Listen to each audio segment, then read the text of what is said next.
네, 안녕하세요. 데일리앗 이슈 김지원입니다. 네, 오늘의 데일리앗 이슈 키워드는 전파기지국과 두산중공업 소식입니다. 영상 끝까지 확인해 주시고요. 그럼 4월 28일 데일리앗 이슈 시작하겠습니다. 먼저 간밤 뉴욕 증시에서 주요 지수는 국제 유가가 또다시 폭락세로 돌아섰지만 증시는 유가에 반응하지 않고 오히려 상승하면서 마감했습니다. 이날의 첫 번째 미 증시 이슈는 또다시 폭락한 국제 유가입니다. 마이너스를 기록하다가 V자 반등을 보이는 듯 싶던 국제 유가가 또다시 하락했습니다. WTI 6월물은 장중한 때 28% 폭락하면서 배럴당 12.25달러까지 밀린 뒤 낙폭을 약 25%로 축소하면서 거래를 마쳤습니다. 이날 원유가 급락했던 반전의 이유는 원유 재고가 계속 가파르게 늘어나면서 향후 몇 달 내로 글로벌 원유 저장 탱크가 가득 차는 이른바 탱크톱에 이를 것이라는 전망이 제기됐기 때문입니다. 또한 미국의 최대 ETF인 US 오일 펀드가 원유 선물 근월물인 6월물 매도에 나서면서 WTI가 장중한 데 20% 이상 폭락한 한편 6월물과 차 근월물인 7월물 선물의 괴리가 크게 벌어졌습니다. 더불어서 US 오일 펀드는 6월물 WTI를 매각하겠다는 입장도 내놓으면서 시장의 우려를 더 키웠습니다. 이 경우에 6월물 WTI도 만기일이 다가오면 지난주와 같이 원유가 마이너스 가격으로 추락할 가능성을 배제할 수 없는 상황입니다. 다만 이날 증시는 국제 유가 불안에 그렇게 동요를 하지는 않았는데요. 바로 두 번째 미 증시 이슈인 경제 재개 기대감 때문입니다. 조지아와 텍사스를 포함해서 미국의 일부 주들이 부분적인 경제 재개를 시작하면서 미국 경제가 점차 재개될 수 있다는 기대감이 생겨나고 있습니다. 코로나19 피해가 가장 심각한 뉴욕주에서도 경제 재개 관련 논의가 진행 중인데요. 앤드루 쿠오모 뉴욕 주지사는 다가오는 5월 15일 비필수 업종 폐쇄 명령이 만료된 후 경제활동이 재개되기 시작한다면 단계적으로 이루어질 것이라고 하면서 건설업과 제조업 일부 일자리를 먼저 재개하는 것이 안전할 것이라고 언급을 했습니다. 월스트리트 저널에 따르면 미 정부 고위 관계자는 전 국민의 2%를 검사할 수 있는 장비를 각 주에게 제공할 준비가 되어 있다고 말을 했는데요. 코로나19 검사는 경제 재개를 위한 필수 요인으로 거론돼 왔던 요인입니다. 또한 이번 주에는 연준의 FOMC와 유럽중앙은행의 통화정책회의도 예정이 돼 있는데요. ECB가 양적 완화 규모를 더 늘릴 수 있다는 전망도 나오고 있는 만큼 경기 부양에 대한 기대감 역시 더해지고 있습니다. 네, 국내 증시는 미국발 훈풍의 코스피가 1930선에서 출발을 했습니다. 오늘 움직임을 보였던 테마 종목은 여행 관련주와 홈쇼핑 그리고 은행주들이 있었습니다. 네, 그럼 자세한 장마감 지수는 화면으로 살펴보시죠.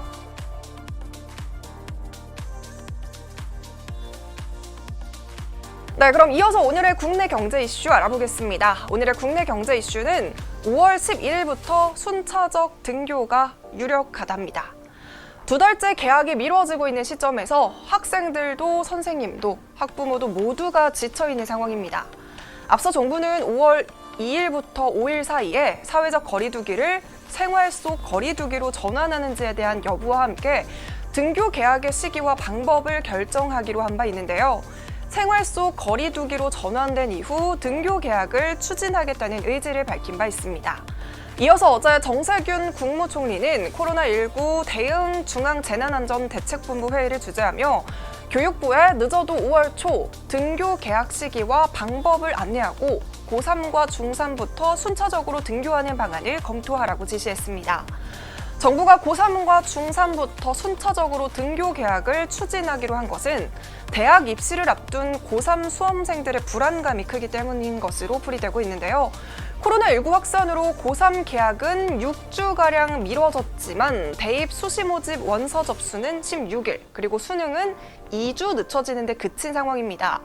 온라인 개학을 하면서 학생부의 비중이 높은 수시 모집을 준비하는 수험생도 불리할 것이라는 분석이 나오고 있습니다. 등교 개학의 시기와 방법을 최종 결정하는 것은 늦어도 5월 초지만 학생들이 언제부터 등교를 할지는 아직까지는 불확실합니다. 싱가포르 사례에서도 볼 수 있듯이 학교가 문을 열었다가 학교를 중심으로 확진자가 다시 급증할 위험성이 있기 때문에 신중하고 보다 보수적인 기준이 필요해 보입니다. 자, 그럼 본격적으로 오늘의 종목 살펴보겠습니다. 과연 어떤 이슈들이 있었을까요? 네, 첫 번째 종목은 전파기지국입니다. 오늘 주한 중국 대사가 부임 후 처음으로 한국 기업인들과 회동을 가지고 양국의 경제 협력을 논의했습니다. 회의에서 싱하이밍 주한 중국 대사는 5G 기지국 건설이나 AI 등과 같이 한중 기업 간의 신산업 협력 방안 등을 제시를 했는데요. 이 소식에 오늘 관련주들이 상승세를 보였습니다. 오늘 간담회에서는 국내 기업인들이 중국 사업과 관련한 여러 가지 애로사항 해결을 건의를 했는데요. 그중 많은 기업인들이 입을 모아서 이야기를 하는 부분이 바로 지난 3월 28일 중국 정부의 외국인 전면 입국 금지 조치에 따른 중국 입국 제한이었습니다. 기업인들은 입국 금지 조치로 현지 생산이나 영업 그리고 투자 활동에 매우 큰 어려움을 겪고 있음을 호소를 하면서 기업인 입국 제한 예외를 보다 폭넓게 인정해 줄 것을 희망하는 의견을 내기도 했습니다. 이어서 한중 양국이 코로나19 상황에서 양국 기업인의 신속한 예외 입국을 보장하는 패스트 트랙 제도에 합의를 하기로 했는데요. 조만간 협의 내용이 발표될 예정이라고 합니다. 이렇게 간담회에서는 중국 사업과 관련해서 국내 기업인들이 겪고 있는 어려움에 대해서 건의를 하는 시간을 가짐과 동시에 양국의 경제 협력에 대한 논의도 이어졌습니다. 싱하이밍 주한 중국 대사는 기조 발표를 통해서 중국 정부는 2020년 새로운 외상투자법과 시행령을 통해서 외국인 투자 장려 산업 목록을 확대하고 외국인 투자 기업이 더 많은 세제 혜택을 받을 수 있도록 맞춤형 정책을 펼치고 있다고 언급을 했습니다. 특히 한중 경제 무역 관계의 질적 업그레이드를 위해서 새로운 산업의 협력을 이야기를 했는데요. 5G 기지국 건설과 고속철도 그리고 신재생 에너지 자동차 충전소, 데이터 센터나 인공지능 등 7대 영역에서 한중 기업 간의 각자의 강점을 발휘해서 공동의 이익을 추구하자고 강조를 했습니다. 네, 이 소식에 5G와 공공 와이파이와 관련해서 큰 폭의 상승 흐름을 보였던 전파 기지국이 오늘도 장중에 최고 10%가량의 상승하는 모습을 보였습니다. 네, 두 번째 종목은 두산중공업입니다. 두산중공업의 경영난에서 발생한 두산그룹 경영위기. 과연 어떻게 돌파구를 찾게 될지에 대한 많은 관심이 쏠려 있는 상황에서 두산중공업이 채권단으로부터 8천억 원을 추가로 지원받는다는 소식이 전해졌습니다. 두산그룹은 27일 최근 중공업 사업을 대대적으로 개편하고 유상증자와 자산 매각, 비용 절감 등 가능한 모든 방법을 통해서 3조 원의 유동성을 조달하기로 한 자구 계획을 채권단에게 제출을 했습니다. 지금 두산의 자구 계획에서 가장 주목을 받고 있는 부분은 바로 자산 매각인데요. 알짜 계열사로 불리고 있는 두산솔루스는 이미 시장에 매물로 나와 있는 상태입니다. 두산은 두산솔루스 지분 매각으로 약 8천억 원의 현금을 확보할 수 있을 것으로 기대를 하고 있는데요. 이 돈을 두산중공업의 유상증자에 투입을 하겠다는 계획입니다. 오너들의 급여 삭감과 더불어서 상여금 반납까지 시장이 매물들의 제값을 쳐준다고 가정을 했을 때 약 3조 원이라는 유동성을 확보할 수 있는데 당장의 자금 수혈도 녹록지 않습니다. 코로나19 사태로 글로벌 경기 침체는 장기화되어 가고 있는 상황에서 경영 정상화를 위한 핵심 산업인 가스터빈 사업이 차질을 빚게 되면 두산중공업은 다시 극심한 자금난에 빠져들 가능성도 크기 때문입니다. 당장 올해 만기가 돌아오는 두산중공업의 차입금 규모는 4조 2천억 원인데 이를 갚을 방도가 현재는 없는 실정입니다. 일단 산업은행과 수출입은행에서는 두산의 자구안을 수용하고 두산중공업에 8천억 원을 추가로 수혈하는 계획을 검토를 하고 있는데요. 다음 달 초에 두산중공업의 긴급 운영자금 8천억 원을 지원할 전망입니다. 네, 두산 측에서는 최종 자구안에서 대형 가스터빈 발전 사업과 풍력, 그리고 태양광 등 신재생 에너지 사업 확대 등으로 두산중공업의 독자 생존 축으로 삼겠다고 밝혔는데요.